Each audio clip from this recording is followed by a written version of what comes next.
Welcome to True Crime Garage. Wherever you are, whatever you are doing, thanks for listening. I'm your host, Nick, and with me, as always, is a guy that carpools to work with Sasquatch. He is the captain. Well, if you're not running with Sasquatch, you are running from Sasquatch, my friend. It's good to be seen, and it's good to see you. Thanks for listening. Thanks for telling a friend.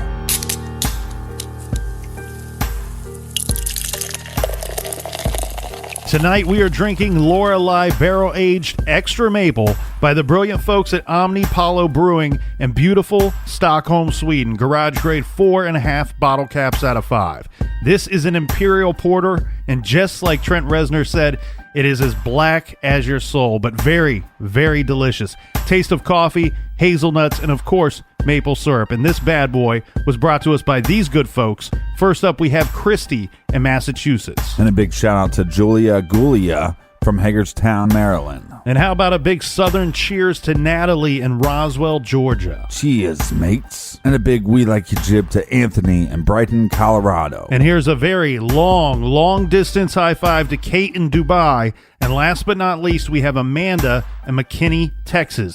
Thanks to everybody for helping us out with this week's show. If you want to help us out with next week's show, go to truecrimegarage.com and click on the donate button. And while you're over at truecrimegarage.com, sign up on our mailing list or subscribe to us on YouTube. And that's enough of the business. All right, everybody gather around, grab a chair, grab a beer. Let's talk some true crime.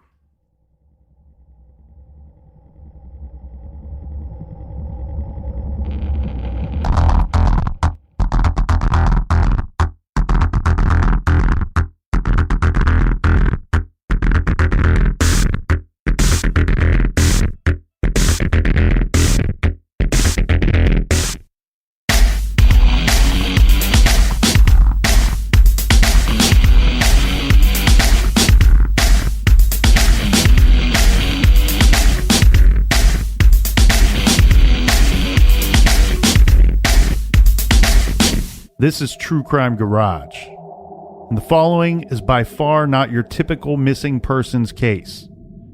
For in this story, you will hear about a missing man, a missing woman, and a missing submarine. You will hear about the intense and heartbreaking search for all three. Then, the explanations and multiple versions of tragic accidents. You will hear the destruction of dreams, the tragic loss of life and relationships.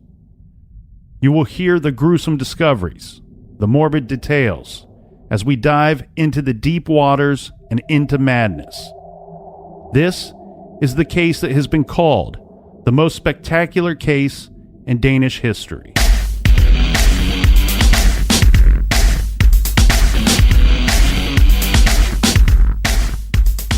Kim Wall was born in 1987. She grew up in the close-knit community in a small town in Trelleborg. This is in southern Sweden, just across the strait dividing Sweden from Denmark. Now, even when Kim was young, she was very ambitious and driven. She studied international relations, and from there she went on to earn 2 master's degrees, one from Columbia's internationally renowned School of Journalism. Kim took to journalism immediately. She loved stories. She specialized in stories about the fringes of society, about identity, gender, and societal subcultures. Her stories often conveyed a sense of social justice for these fringe groups, and she won awards for her articles. Her work was published across the world in esteemed publications such as the New York Times, Time Magazine, and The Guardian, just to mention a few. Last year, in 2017, Kim is 30 years old. She is a successful freelance reporter that spent years traveling the world in pursuit of the next great story. She went all over the globe to places like Uganda, Cuba, Kenya, New York City, and North Korea. In August of 2017, Kim was staying in Copenhagen with her partner, Danish designer Ali Stobbe, when she began investigating a group of do-it-yourself inventors who were responsible for cutting-edge, privately financed rocket and submarine construction projects. Kim and Ali had been walking around their neighborhood one afternoon, past the decrepit buildings of an old shipyard, When they came across the rocket building workshops, this got Kim's interest. She reached out to various publications and had email exchanges with editors at Wired magazine, working toward a freelance assignment to write about the rocket builders. She knew of one of them, who was considered a bit of a local celebrity. He spearheaded the rocket and sub building projects. This is Peter Madsen, also known as Denmark's Rocket Madsen. Now, there was a clear and obvious direct competition between two of the rival space rocket building companies. This is what attracted Kim Wall. She knew there was a story here, and a good one. Kim and her boyfriend, Ollie, were planning on moving to Beijing. The departure date, Captain, was August 16th, and this was approaching, but Kim wanted to finish her article on the Copenhagen suborbitals. That's tough to say, and we're going to have to say it about 30 times today, before she left permanently for China. On August 10th, a Thursday, Kim and Ollie were preparing a goodbye party with friends. In the late afternoon, just as they were setting up for a barbecue outdoors along the water, Kim got a text from Peter Madsen in response to her inquiries about a possible interview. The two had never met. He invited her for tea at his workshop. The hangar where he worked was not far from her place, so she figured she had enough time to go and still be back in time for this party. Now, after a quick half-hour meeting with Peter Madsen for tea, Kim returned home to let her boyfriend know that Peter had offered to take her out on his submarine.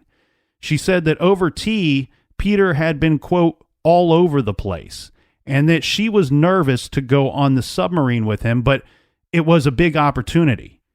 So after discussing this, Kim decided to forego her own goodbye party for the opportunity to ride on the famous sub and get an exclusive with Peter Madsen. Yeah, and you never let your girlfriend go on any other man's sub or boat. Well, she asked Ollie to join her, but apparently at this time, when this discussion is happening, their friends have already been invited over. They've already set everything up, and it's my understanding that friends had already started to arrive by this point.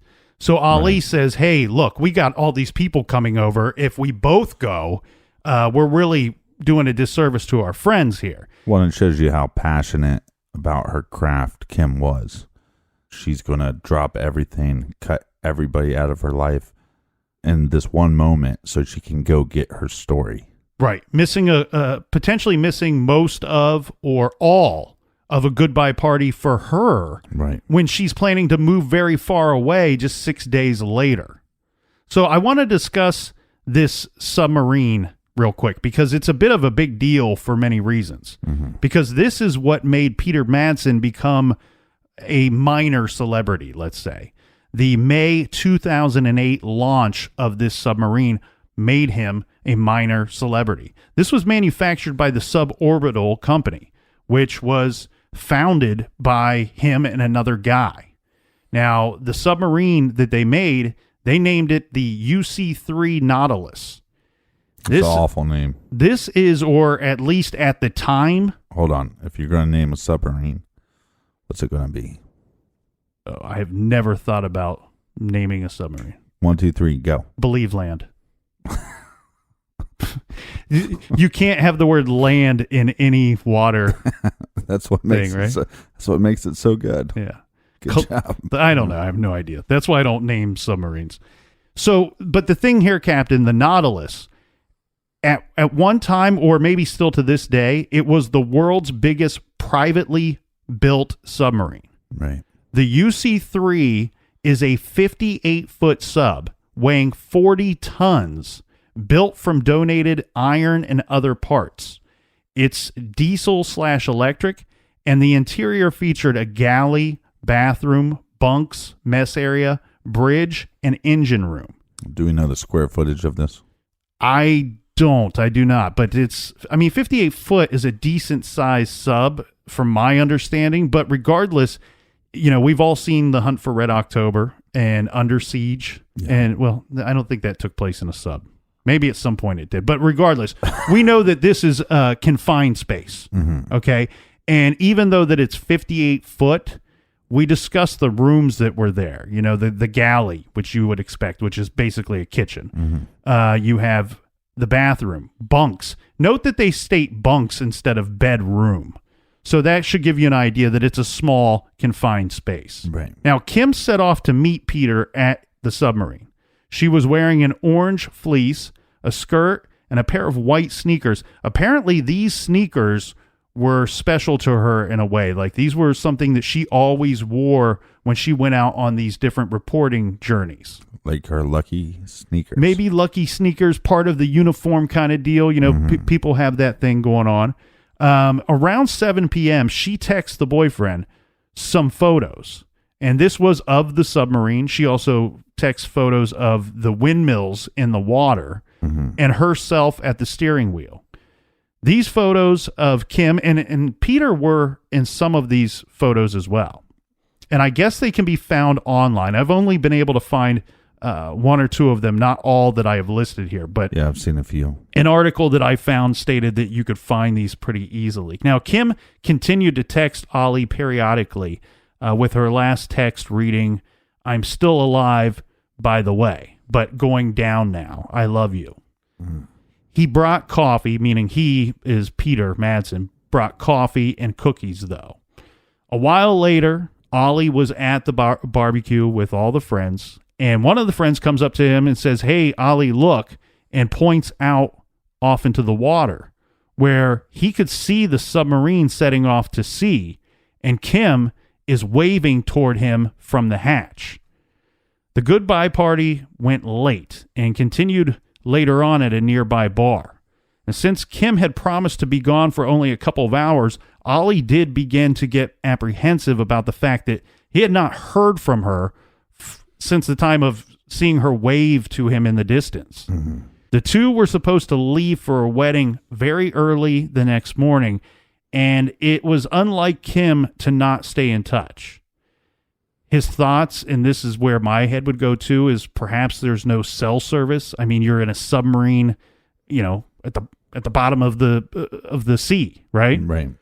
Well, we have, you know, we don't know what their relationship was as far as like texting goes, but as far as this day, she texted him several pictures, several messages, and this is pretty much in a short period of time from when she leaves the party to get on the submarine. So you'd think that right when they come to service, right when she gets service to her cell phone, that she's going to be texting him something. Well, and we have to keep in mind here too that they lived fairly close to the launch area for this submarine. You know, she discovered this place when they were just out on a walk in the area near their apartment or whatever they lived in. And from their party, from their, I'm guessing their backyard area or where they were hosting this barbecue, he could see her from the launch waving to her. So, and then we also have the situation of Peter has that quick meeting with her, and rather than her just texting or calling Ollie to say, "Hey, turns out this meeting's going longer and I'm going on the submarine." No, it seems to me she's the type of personality, and they must be close enough that she goes, "Wait, Peter, I have to go home and talk to my boyfriend. Let him know what's going on, where I'm going, and such." She went a bit out of her way to make sure that there was a good understanding between the two of them.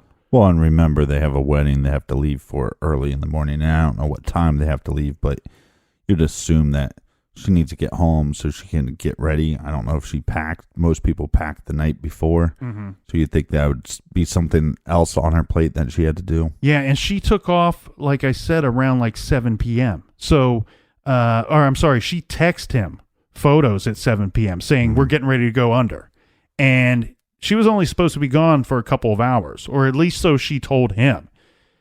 Yeah. By 1:40 a.m., the boyfriend, Ollie, he's starting to get extremely worried now, not having heard from her. Well, and also, I mean, let's face it, as a boyfriend, you can also suspect that, not suspect, but you might get worried that, hey, is there some kind of infidelity or something going on? This guy owns a submarine. Well, he decides to call the police, and he reports Kim missing. Then a half an hour later, he calls the Navy. Now, no one could find Kim, obviously. There was no sign of the submarine either. In fact, separately from Ollie, one of Peter's co-workers found it very strange and very concerning that the sub had not returned yet. So this co-worker alerted authorities that the UC-3 Nautilus and Peter Madsen were missing. Well, I applaud Ali because not only does he call the police, he calls the Navy. He says, hey, what's going on here?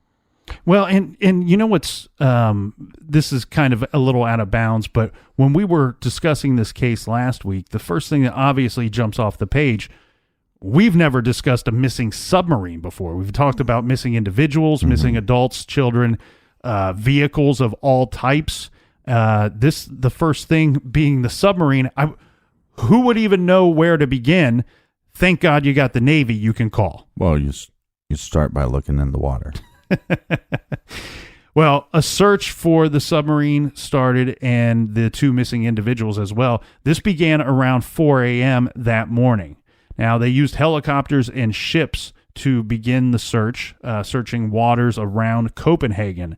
And a call went out for volunteer vessels to join the search. At some point late on that Thursday night into Friday morning, the Nautilus was apparently sailing in the Øresund Strait between Sweden and Denmark. And this is, from my understanding, a very busy thoroughfare for ships. The sub nearly collided with a freight ship. A witness on the freighter told police that the submarine had been sailing with no lights on, which is, one, very strange and obviously very, very dangerous in the busy nighttime waters. The freight ship avoided crashing into the sub only because the moonlight hit the submarine in a way that alerted the captain of the freighter to its proximity, and he was somehow able to avoid a collision with the submarine. You'd think these vessels would also have some kind of sonar. Well, yeah, I would think some of them would. This was reported, near the island of Soltham. This would be of great concern for searchers because it makes you wonder several things, right? One, is the submarine operating correctly? Is it running properly? Right. It also makes you wonder if anyone is actually operating the craft. Yeah. Now, they would continue to search for the entirety of the night. Then, at 10:30 a.m. on Friday, August 11th, the Nautilus was spotted near a lighthouse in Koh Bay, near a deserted stretch of shoreline, which is about 30 miles southwest of Refshilon. Thankfully, they were finally able to make radio contact with the sub. Peter reported to the lighthouse that he was heading back to Copenhagen, but the sub was having some technical problems. According to a local news report, at 11 a.m., we have a gentleman named Christian Isbach. He's a local boat owner helping with the search. He saw Peter Madsen swimming toward a nearby fishing boat. Peter was alive and well. He was pulled aboard the fishing boat. When this boat docked at the nearest port, reporters were waiting to get the story of the missing submarine. A reporter called out to Peter asking if everything was okay. Peter turned around and gave the reporter a thumbs up. He said he was fine, but he was sad because the Nautilus sank. There had been a defect on the ballast tank, he said. Still, there was no sign of Kim Wall, and Peter Madsen made no mention of her to his rescuers.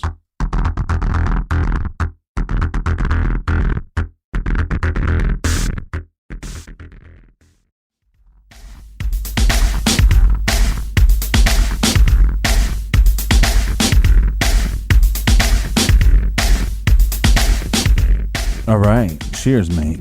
Cheers, Captain. So later on Friday, the police put out a statement saying that Peter Madsen told them in a lengthy interview that he had dropped Kim off near the Halvendet restaurant on the tip of Refshilon Island at around 10:30 p.m. on Thursday night. So this would be just the night before the submarine sank. Police were not able to find anyone who had seen Kim after this time, after he stated that he had dropped her off. The boyfriend hadn't seen her. Nobody in the area had seen her. She had not spoke to anybody or reached out to anybody. Right. She didn't text her boyfriend. So Kim is now officially a missing person. Then the police spoke with a man who said that he saw Peter just minutes before Peter was rescued. He said that he saw Peter and the submarine before it sank, saying he saw Peter go down the hatch of the submarine and then reemerge as the sub began to sink. The sub disappeared into the waters within a matter of seconds, and this man described Peter Madsen as completely calm the entire time and said that Peter stayed in the tower of the Nautilus until water started pouring into the tower, and then Peter swam away to safety, saving himself. And you think that he would close it so the water wouldn't get into the submarine. Yeah, there's all kinds of problems with this. One, I'm not going to sit here and pretend to have a full understanding of how typically submarines sink. I will. And what is the evacuation process for such. But just here's one thing. The obvious thing is the guy stating that the man seemed to be calm. I don't think that this is a calm situation. You know, most people wouldn't behave that way as the submarine sank, one. And two, this is his baby. He was one of the people that built this submarine. Well, that's where I'd argue that maybe he would be calm because he knew what the malfunction was and knew maybe there was nothing he could do about it. So therefore he remained calm. I gotcha. That's what I took it as. One of those things is I know what the problem is. I was here to witness this baby go down, and I know how to fix it. It's just a matter of time. I just need the right stuff. And also, there's nothing that I can do about it, so I just got to let it sink. And we're also talking about a company that built this thing. So they have the money to, then when it sinks, we'll go get it, we'll fix it. Yeah, no big deal. Well, police quickly reviewed CCTV footage of the area where he said that he had dropped Kim off. And this was provided to them by a restaurant owner, by the owner of the restaurant that we mentioned, when looking for Kim. Well, because we know that's a bad thing, and you're going to get publicity saying that, a very attractive lady got dropped off here and went missing from this restaurant or nearby. Yeah, you're like, okay, that's a great way to encourage people to come to the area. Right. So they get involved. They give them the footage. Here's the strange thing, though. Police do not see any sign of Kim on any of that closed caption footage or closed circuit TV footage. I'm sorry. The other thing, though, is, look, they had several cameras there. This wasn't like they had one little rinky-dink camera and they didn't see Kim. Right. They had plenty of cameras at different angles picking up large portions of that area. They don't see Kim. What I find even more damning here is they don't see the sub. You know, they don't see the submarine at any time docking, letting anybody off, anything like that. You know, Kim, maybe another woman could easily be mistaken for Kim or not for Kim or so on and so forth. But a sub is a sub, right? Right. So we have a weird situation where this inventor, this engineer builds a sub, invites this lady onto the sub to interview him. The sub sinks. So now that's strange. And then this other strange thing of him saying that he dropped her off, but we have no sign of her and we have no sign of the sub. Correct. So at this point, law enforcement is going, something's not right here. Well, something's not right. And you know what's interesting to me, though, is, she doesn't become missing until they locate him, right? Everybody knows, several people knew that she was last with him. Right. So once he's located and the sub is witnessed to have sunk to the bottom, and he doesn't tell them until this interview. So what's weird here is where we know something strange and suspicious has probably happened, but at the same time, we mentioned that he didn't mention anything about Kim Wall to the rescuers or to the reporters that were in the area. Well, if he dropped her off the night before, why would he mention anything about her? Right. You know, he dropped her off, and then boom, he had this event take place where he's in a sinking ship. So, sinking sub. Right. So in that aspect, you start almost wanting to believe his story. Yeah. You wonder, well, what could have happened in that area, and why is there no footage of it? I'm thinking here, Captain, that the police likely doubted Peter's story from the get-go, because authorities stated publicly at some point, and this is pretty early on in the investigation, that they actually believed that they were looking for a body. You know, while they're still continuing to look for Kim and hope and pray that she's alive, they publicly state that they think they might be looking for her body at this point. And I wonder, Peter being local, if he just came off as an odd character anyways, and that would make them lean towards that. Well, actually, there was some evidence that are going to point them in this direction. And it's around this same time, you know, when they make this public statement that they might be looking for a body. This was at 5:30 p.m. on that Friday, August 11th. Just hours after he had been rescued from the waters, police arrested Peter and placed him in what's called a, quote, preliminary detention, which is the equivalent of preliminary criminal charges pending, on suspicion of involuntary manslaughter for, and this is their exact wording, for having killed in an unknown way in an unknown place Kim Isabel Fredrika Wall of Sweden sometime after 5 p.m. Thursday. Okay, so pardon my stupidity, but how are they jumping from rescuing him to this? Well, there was one more charge, and we'll get into this evidence here, which is pretty. It's interesting. It's sad, but it's interesting. He was also charged with indecent handling of a corpse. Now, we don't know what went down during his lengthy interview. You know, we do know that he told them that he dropped her off, but the indictment revealed that Kim's DNA had been found on Peter's hands, neck, and nostrils. Now, we should talk about this for a minute, because I don't think this is something this isn't clear to everyone.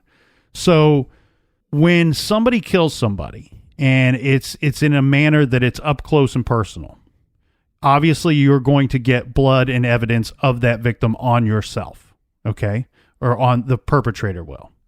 And so a lot of times what will happen is the offender, even if they're very good at cleaning up the evidence and cleaning off the evidence of themselves, a really great spot and place for investigators to use a DNA swab is in the nostrils, because that's a place that you don't see in the mirror naturally, and it's a place that they forget to clean. Right. And they also swab the ears sometimes, because in the heat of the moment when we have blood spatter, especially if it's up close and personal, and if you're at a excited, heightened state, you might be breathing heavily in and out, inhale, exhale, and some of that blood spatter will end up in the nostrils. Yeah, and have you seen Peter?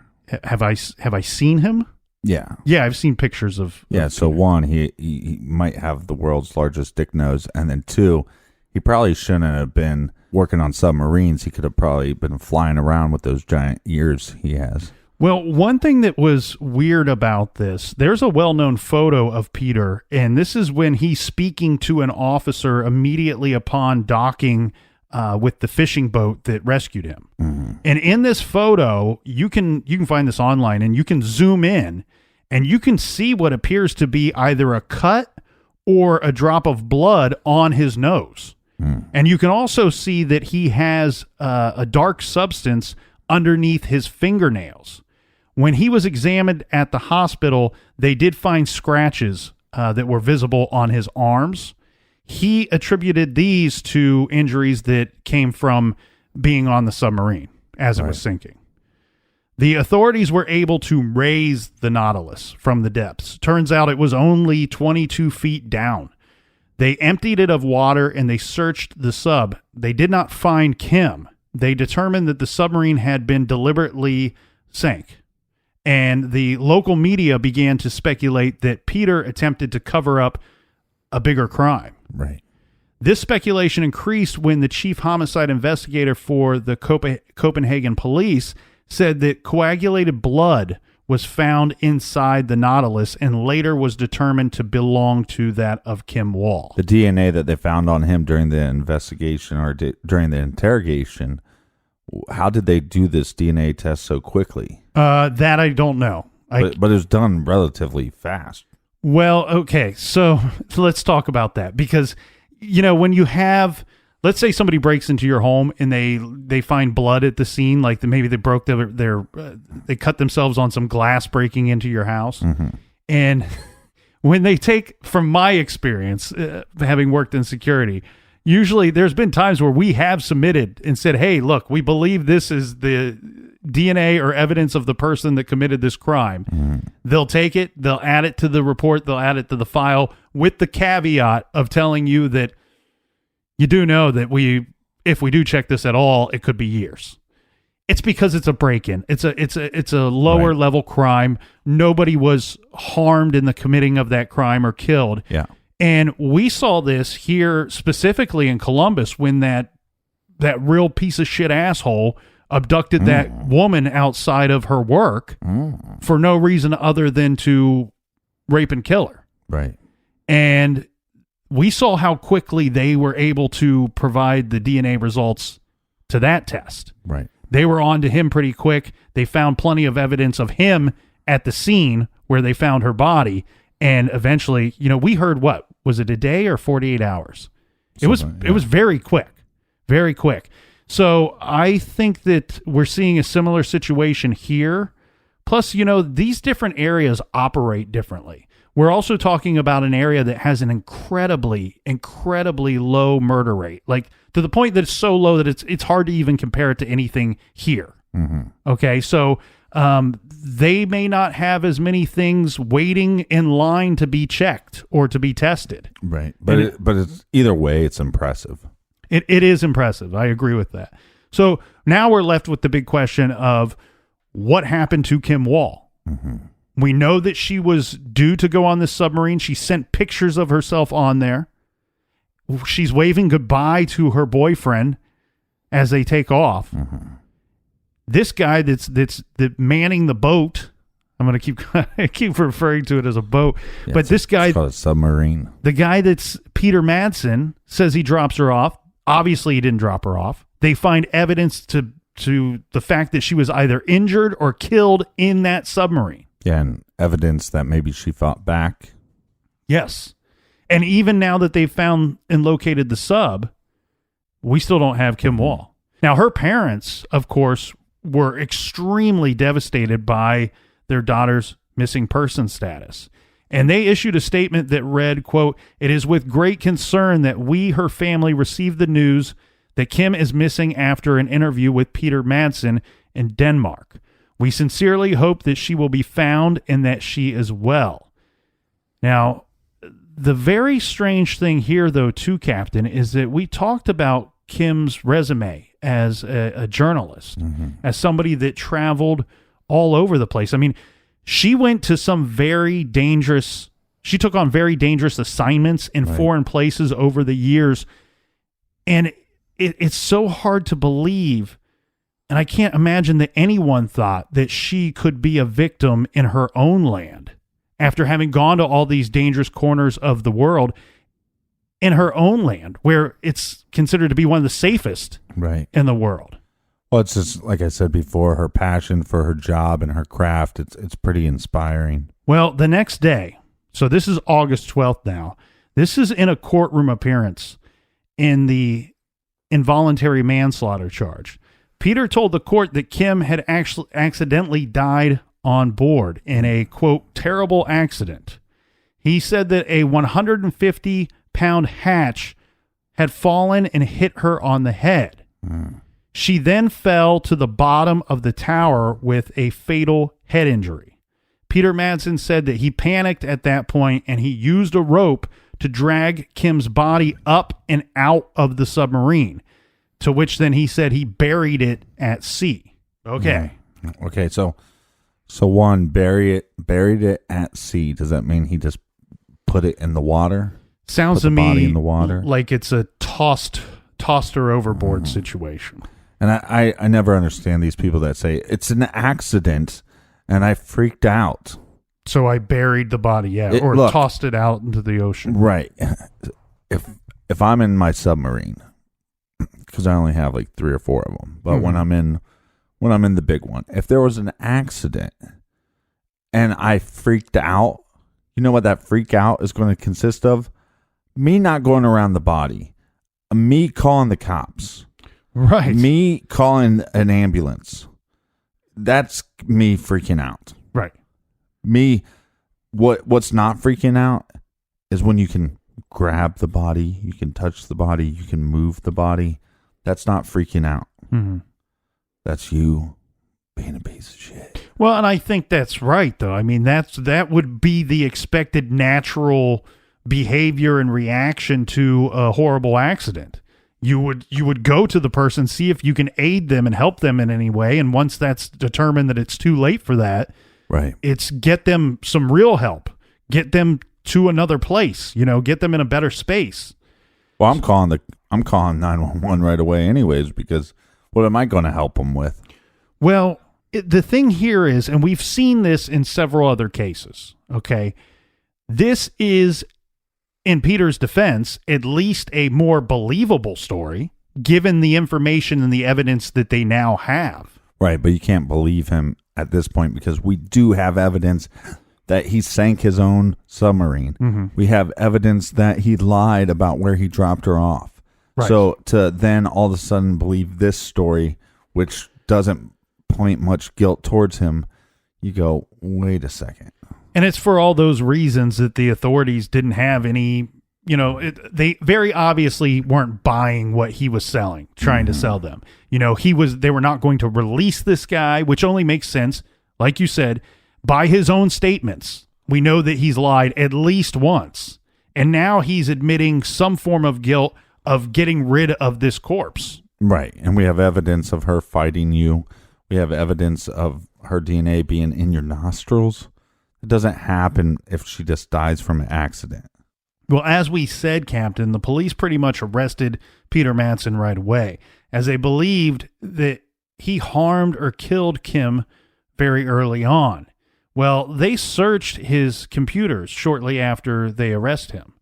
They even recreated his profile, the profile of his mobile phone somehow. Now, neither his phone nor Kim's phone would ever be found. Right. So presumably it's pretty easy to use a little bit of imagination here and figure out that likely Peter tossed both of them into the water, right? Right, but you'd think they'd be able to retrieve the records or even maybe the text messages. They did not anticipate what they are going to find on his computers, okay? Now, some people have pornographic material on their computers. Well, what they found on his computer was not just regular porn. Right. Police discovered more than 40 videos on Peter's laptop that appeared to show women being strangled, hanged, decapitated, skinned, sexually impaled, and tortured. Some of these videos were animations, but one in particular of a woman being beheaded was deemed by authorities to be real, or at least they believed it to be real. Other hard drives owned by... Wait, so we have videos of women being tied up and choked, and that's, that's one level. But then we have where they think this video, this decapitation video, they actually think it's real. Mm-hmm. Huh. Yeah, so some of them, like I said, some of them were animated videos and others were probably dramatizations or the real deal. Now, all I have is their statements, what they said to the public. And I don't know how many of these were animations, how many were dramatizations, how many were thought to be real. But this one, there was one in particular that the authorities that viewed this material stated they believed it to be real. That'd be my luck, they would say. Captain, go in the corner, watch these videos. Let us know what you think. That'd be my first day on the job. Well, they also checked out other hard drives owned by Peter, and this contained over 100 additional videos that were all similar in nature. Some of these went back as long as 2004, so meaning he was downloading these as early as 2004. Peter's phone contained 7 texts regarding impaling women in the genital region. Even more distressing. That's tough. Authorities were able to determine that Peter had actually searched for and watched some of these videos, meaning he didn't just stumble upon some of the videos that were on his hard drives. Right. Some of them he was searching for or believed to be searched for because they could find terms that he was using when searching, and the terms he was using were executions and dismemberment. And starting in March of 2017, these searches continued into July and August of last year as well. Most horrifyingly, the night before Kim boarded the submarine, Peter Googled beheaded girl agony and watched the video that showed up as a result of that search. Do they think that one was real? Or does it matter? I don't have their opinion on this one, but I do know some of the details of that video. It's a video that was entitled "Young Woman in Pain as she slowly beheaded with a small knife." Now, it's and there's been beheading videos that terrorists have posted online, and I know that people have watched them. I've never been able to bring myself to watch one. And then you have this guy that's watching these for sexual gratification. I mean, he's watching a woman be decapitated while he's playing a game of flicky flicky. Well, at least that's what it's titled. I don't know that that's what exactly was depicted in that video. Well, not in that video, but we have the police stating that one of the videos they think is real. Right. So, again, I mean, and I think this goes beyond, because they always kind of talk about, watching too much pornography will desensitize you on some level, but this is a whole different level. This is not even being desensitized. This is somebody that has... Well, and I wouldn't even call this pornography at this point. Right. I mean, this is murder. They're snuff films. Right. They're torture porn snuff films. Right, but it's not even pornography at this point. But it's like to me, it's like you wonder how what was broken in this guy's brain to make him think that this is okay to be watching. Well, in fairness, I guess, to Peter, he did deny that these videos were his, pointing out that all the videos that were found on computers that were accessible by others, including his phone, including interns that worked at his office. He stuck to this story for a little while, but he did later fess up to having watched these videos. For his part, he denied deriving any sexual pleasure from these torture and snuff films. He said to the authorities that he watched them to feel, quote, strong emotions, end quote, and also, quote, I watched these videos to cry and feel emotions, he said. Okay, so if we believe him, which I don't, but if we do believe him, yeah, maybe, I mean, look, and I hate to compare Peter to like a Elon Musk, but it's like, I was watching the interview with Elon Musk and Joe Rogan, and there's times where Elon, and you see this with the Facebook creator Zuckerberg, Mark Zuckerberg, where almost computer like they start talking sometimes, and you wonder how they seem to have such lack of emotion. So it's like, if you do believe what Peter is saying, did he get that far gone mentally where he's like, I don't feel anything, good or bad. I think there's evidence that shows that he's not just watching it for what he's saying. But again, there's some mental break there. You have to be a pretty sick individual to be saying, I don't feel anything, so I have to watch something this awful to just create some kind of emotion in me.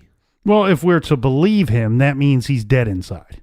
Right. He's dead inside. He's void of emotion. Yeah. By his own statement. And if we don't believe him, and which I think is probably more likely, if not, you could have a combination of both. But then that means that you could. That means that the other alternative would be that he is deriving sexual pleasure from watching these videos. Right. And when he states that, and then I'd cry. Well, I think afterwards, like I said, if there's something broken inside you, you might cry after this because you're going, what the hell is wrong with me? Why am I having to watch this to get off during a game of flicky? I mean, so I don't know. It's so bizarre. But he didn't feel that bad, did he? Let's say he did cry. All right. Let's say he, by his own words, he cried to feel emotion. Whatever emotions he was feeling, they weren't bad enough for him to stop watching this shit. No. So he didn't feel that bad. He may have felt, let's say he did, I'll give him the benefit of the doubt. He felt bad in the moment. If you truly feel bad about something, he's 100% or should be 100% in control of this despicable action that he's doing repetitiously. Right, but this he at any time could stop or seek help for this. Right, on a psychology level, that's what makes me wonder. It's like you look at a Dahmer or somebody, like the fantasies that Dahmer was having were very odd fantasies, and so it goes back to, was this individual born broken, or did they get broken? You see what I mean? So I wonder what the hell happened for him to get to this point, or if he was just made this sick.